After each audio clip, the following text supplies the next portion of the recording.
The gavel struck once, order in the court. But the tension didn't break.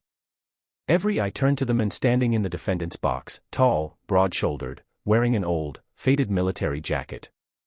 His hands trembled slightly as he held onto a crumpled photograph of a little girl with missing front teeth and a smile that could light up the darkest day. The prosecutor's voice cut through the silence.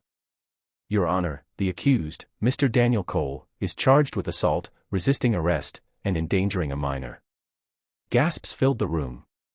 But before the judge could speak, she looked up, her eyes locking onto Daniel's face. Her expression changed. The courtroom, seconds ago a storm of whispers, fell into stunned silence. Sergeant. Daniel Cole, the judge whispered, her voice trembling. And in that moment, before a single explanation, everyone knew this trial would not be ordinary. Daniel Cole never expected his toughest fight to begin after he came home from war. He was a decorated veteran, once part of an elite rescue unit known for pulling civilians out of active combat zones. He had medals, commendations, and nightmares that never left him. When he came home to an empty house, a folded flag, and a little girl who kept asking, "When's Mommy coming back?" Her name was Lily, 6 years old, full of life, always humming songs she heard on the radio. She was Daniel's anchor, the reason he got up every morning despite the flashbacks, the pain, the loneliness. Life was far from easy. Jobs were hard to keep, the panic attacks, the PTSD, the sleepless nights made him unpredictable. But he tried.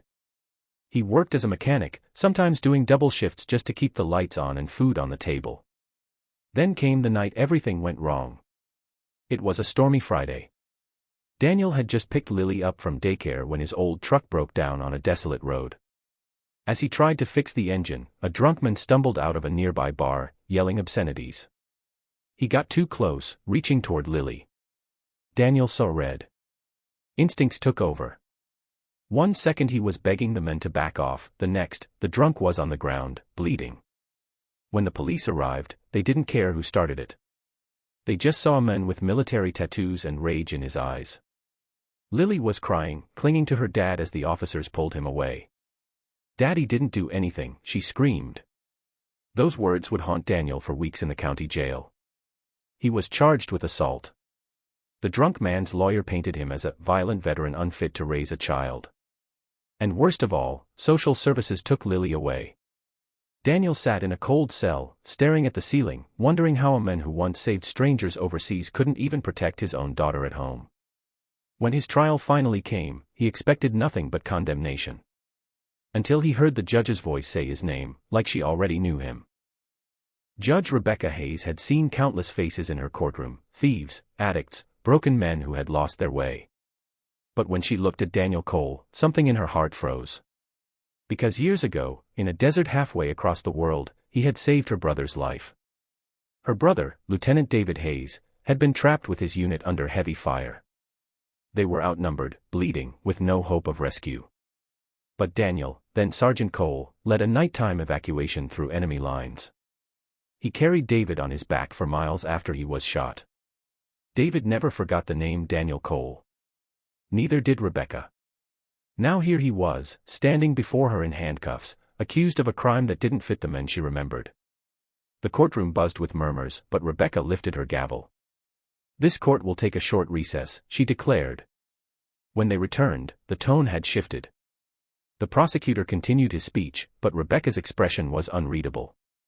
She listened to every witness, every statement, her hands clenched under the bench. Then Daniel took the stand. His voice cracked as he described the night of the assault.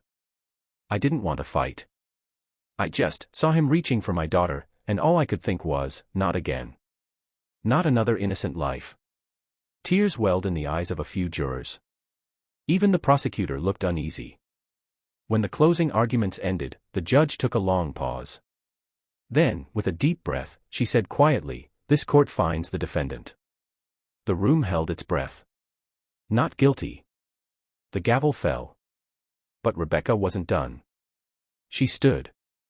"Mr. Cole, I can't change what you've been through, but I can make sure no man who served this country stands alone afterward."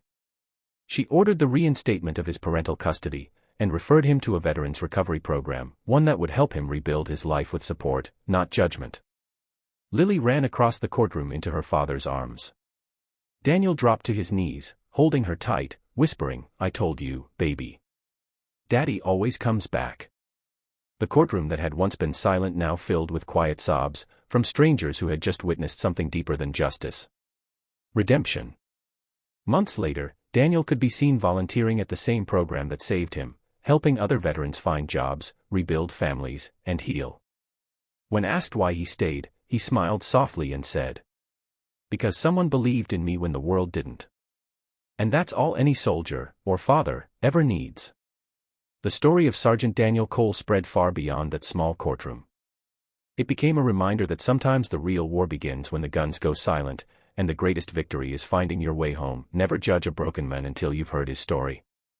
Because sometimes, the strongest hearts are the ones that had every reason to stop beating, but didn't.